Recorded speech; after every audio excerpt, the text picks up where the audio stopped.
questions 1 to 4. You will hear a talk about a museum. You should answer the questions as you listen because you will not hear the recording a second time. First, you have some time to look at questions 1 to 4.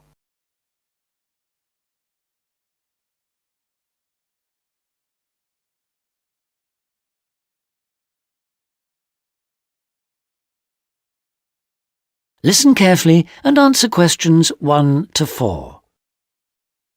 Welcome to the Museums UK audio series, a collection of downloadable audio files introducing the best of British museums. My name's Sam Cooper, and in this file I'll be introducing the Ashmolean Museum of Art and Archaeology in Oxford, with its fabulous collections of Eastern and Western art, antiquities, casts and coins. It's one of the oldest public museums in the world, and it's actually part of Oxford University, though it's free to go in whether you're a student or not. You'll find the main museum in Beaumont Street, near the centre of Oxford, close to both the railway station and the bus station. Opening hours for visitors are from 10 o'clock in the morning till 5 in the evening on Tuesdays to Saturdays, 12 to 5 on Sundays, and 10 to 7 on Thursdays in the summer months. It usually closes for 3 days over Christmas, a couple of days at New Year, and 3 days for the St Giles Fair in early September. You can take photos in the galleries, but only with handheld cameras and not using flash or lights, which can do serious harm to exhibits. Also, as long as you follow all the copyright regulations and you get permission from the staff on duty, you can ask for antiquities documents of less than 100 years in age to be photocopied at a cost of 5p per A4 sheet.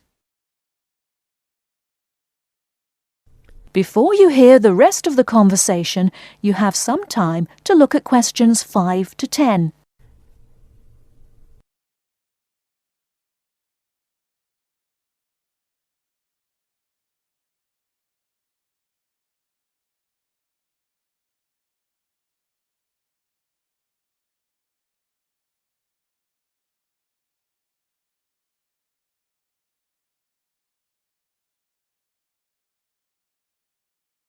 Now listen and answer questions 5 to 10.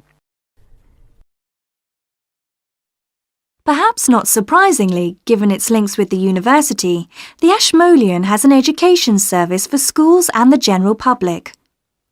Activities include guided group visits, which for adults last 60 minutes and cost £4 each.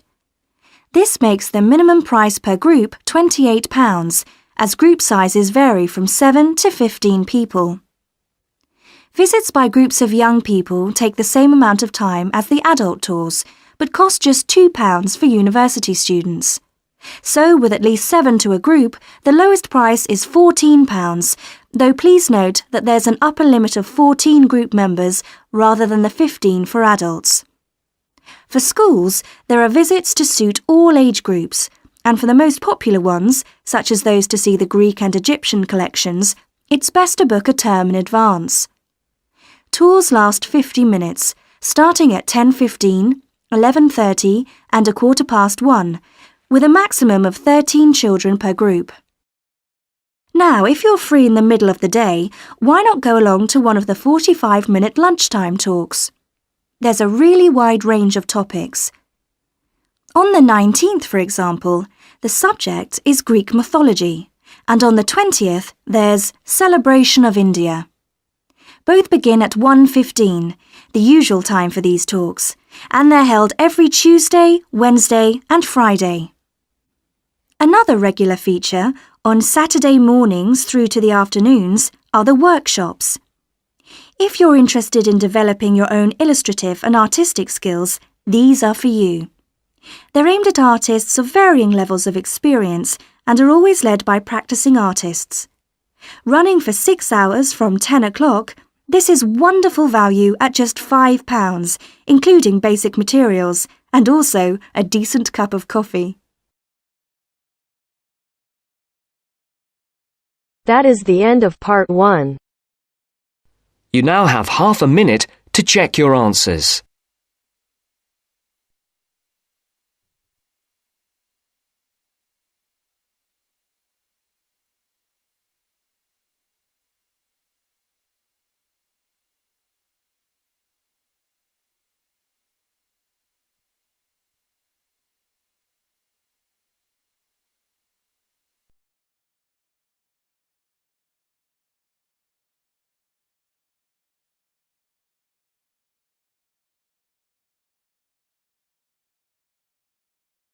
Now turns to Part 2. Part 2. You'll hear a dialogue between a foreign student and a student union officer. As you listen, answer the following questions. First, look at questions 11 to 13.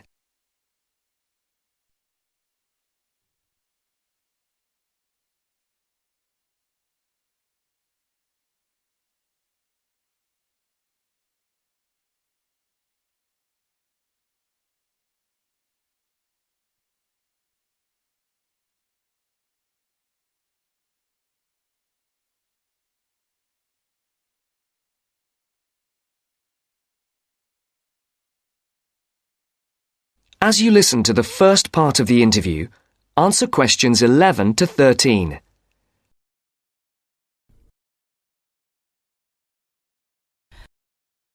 Good morning. Can I help you? Yes, I'd like to know something about the British medical scheme. Yes. What's your question? Can I use British doctors if I fall ill? That will depend on how long your course of study is. If it is 6 months or more, then you are entitled to treatment from the British medical scheme, called the National Health Service, NHS, as if you were a British citizen.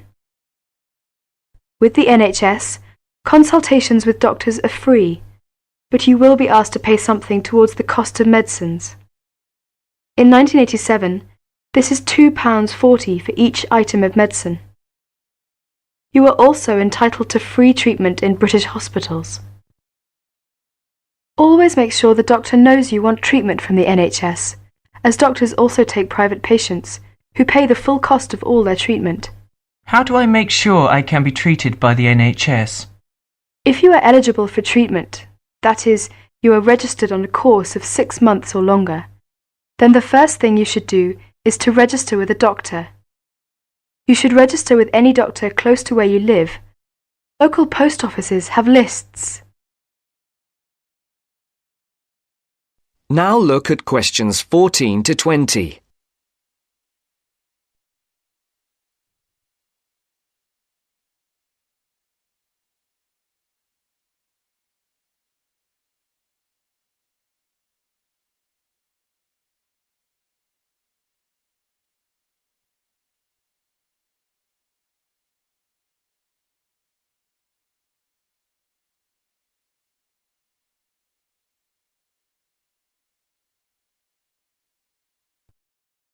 All you need to do is visit the doctor or the doctor's receptionist during consulting hours and ask to be included on the doctor's list of patients. If the doctor decides to accept you, you will then be sent a medical card by post, which will carry your National Health Service number. Take great care not to lose this. If the doctor cannot accept you, try elsewhere or contact the local family practitioner committee. You can get the address from the post office or any doctor. Find out your doctor's consulting hours from the doctor or the receptionist and ask whether or not you need to make an appointment before seeing the doctor. Remember to be on time for any appointment you make. You can see him or her during those hours unless you are seriously ill. If you are seriously ill, the doctor can be called out to see you. Once you have registered, you should tell your warden, landlord, landlady or a friend the name, address and telephone number of your doctor, so that if you are suddenly taken ill, the doctor can be called out to see you. I see. Could you tell me something about British hospitals? Yes, hospitals provide specialist treatments, or treatment for which any kind of extended stay is required. Your doctor will recommend you to go if it is necessary. Casualty or emergency treatment following accidents is free for everyone. As not all hospitals provide such services, you should find out which local hospitals do, in case you ever need treatment. How about dental care in Britain? You can find lists of dentists who give National Health Service treatment at local main post offices. You do not register with a dentist, but you should ask whether they are willing to give you NHS treatment, as dentists are free to accept or refuse patients and to provide private treatment only. If you are accepted, you should give the dentist the NHS number which is on your medical card. There is a charge for all dental treatment. For basic treatment, this could be up to £17. More extensive dental treatment will cost more if you are not registered with a doctor. You will have to pay the full cost of dental treatment as a private patient. You will have to make an appointment to see your dentist and should give notice if you are unable to attend an appointment, or you will be charged for loss of time.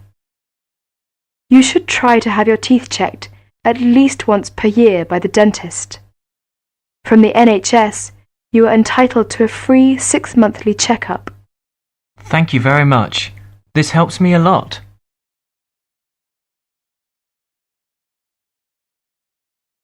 That is the end of part 2.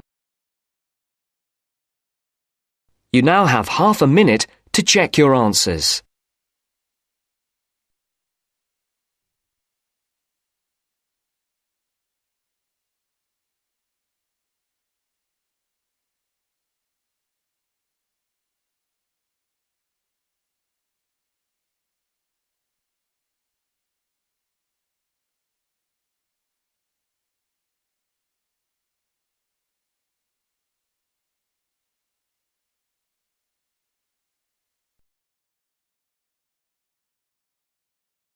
Now turns to part 3.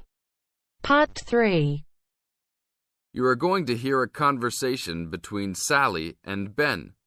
They are new college students. You now have some time to read questions 21 to 25.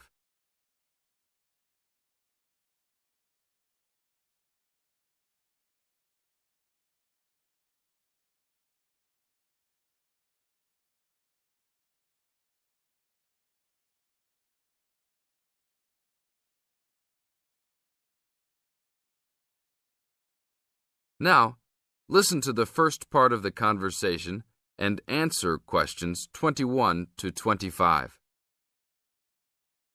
Hi, Ben. Sally. How are you? Fine. I wondered if I'd run into you. When did you get here? I only arrived last night, just in time. I prefer to travel on Sundays to miss the working rush. I suppose you arrived in plenty of time. Oh, I've been here for 4 days now, so it must have been Thursday that I arrived. I like to have a good chance to look around and settle in. I should have come earlier too. I'm hoping to get a part-time job. Well, you've no time today, I suppose. Do you still plan to be an architect? Yes, it's what I've always wanted to do. And you were planning to do economics, weren't you? Yes, I was, but now I've decided on psychology instead. How many textbooks do you have to get? I've been given this long list, and I'm sure they'll cost a fortune. See? That looks a lot. It's longer than my list. Well, it's 14 all told. So I might use library copies instead of buying some of them. What about you? I'll probably buy the whole lot of mine because I only have 5 on my list, although I'm sure there are many more I'll have to read. Luckily, we don't have to read them all straight away. Have you got your class timetable yet? It came with the book list. When do your lectures start? Tuesday. That's tomorrow. How about yours? Oh, I've got an extra day, the day after yours start. Now you have some time to read questions 26 to 30.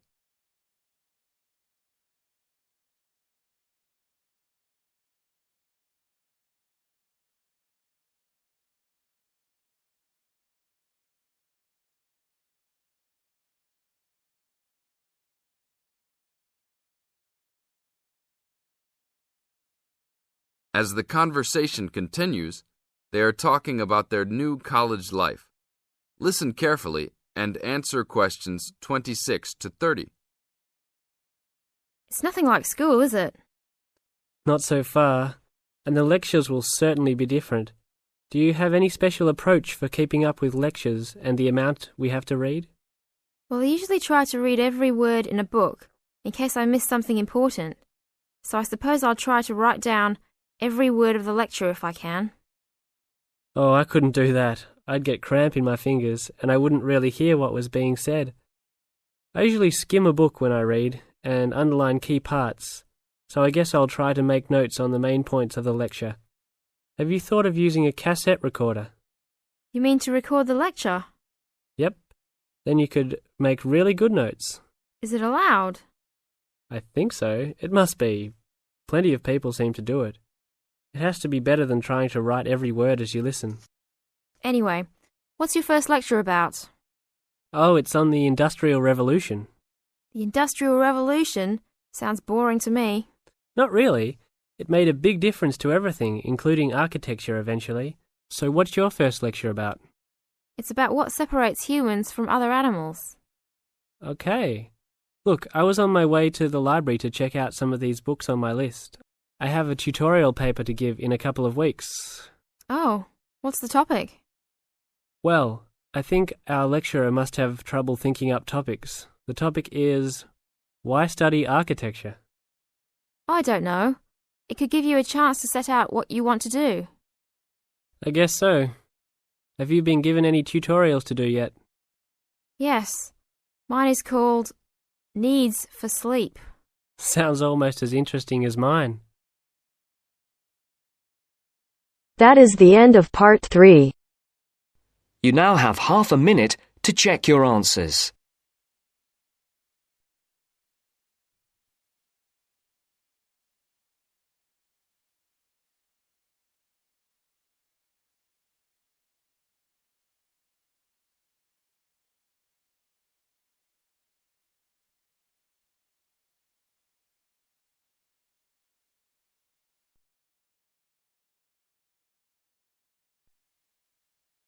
Now turns to part 4. Part 4. You are going to hear a talk about some British customs. Listen to the talk and complete the notes below. First, you have some time to look at questions 31 to 40.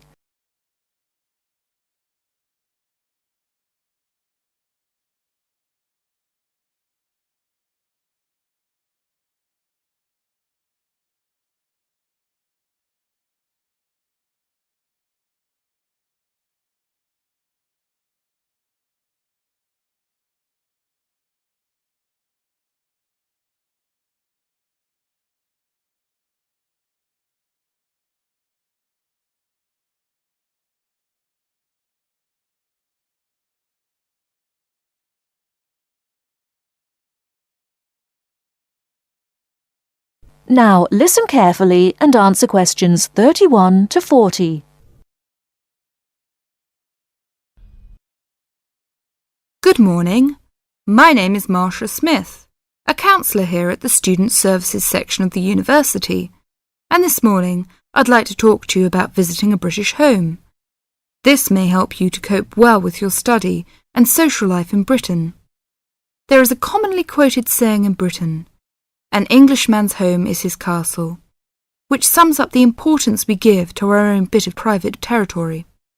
If you are living in a British home, or are invited to visit or stay with someone, it is important to act thoughtfully. For example, be punctual for meals and, if you know you have to miss one, let your host know as soon as possible. Check whether it is convenient for others in the house when you wish to take a bath or wash and dry laundry. And unless your host employs someone to do the housework, you are expected to make your own bed and keep your room clean and tidy yourself. If you don't have a door key, remember to make arrangements if you intend to be out late, and keep your hosts informed of your whereabouts so they don't worry. These suggestions apply whether you're a guest or a lodger, and will help the household to run smoothly. If you're staying as a guest of a British family, or even visiting for one meal, it is customary to take a small gift of flowers, chocolates, or something to drink.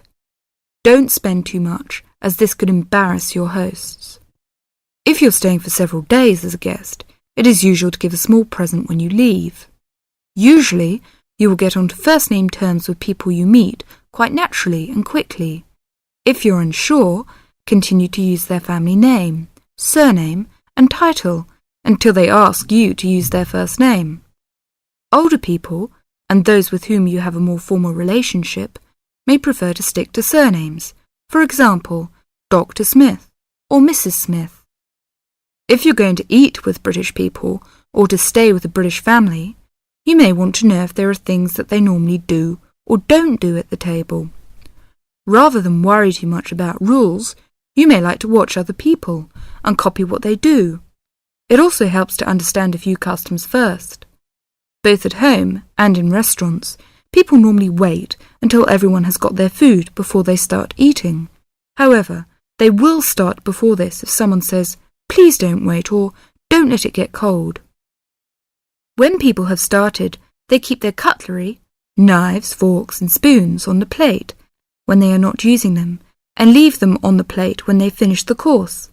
For each course, different cutlery is used. You may also notice that people don't usually spend much time at the table talking, drinking and smoking.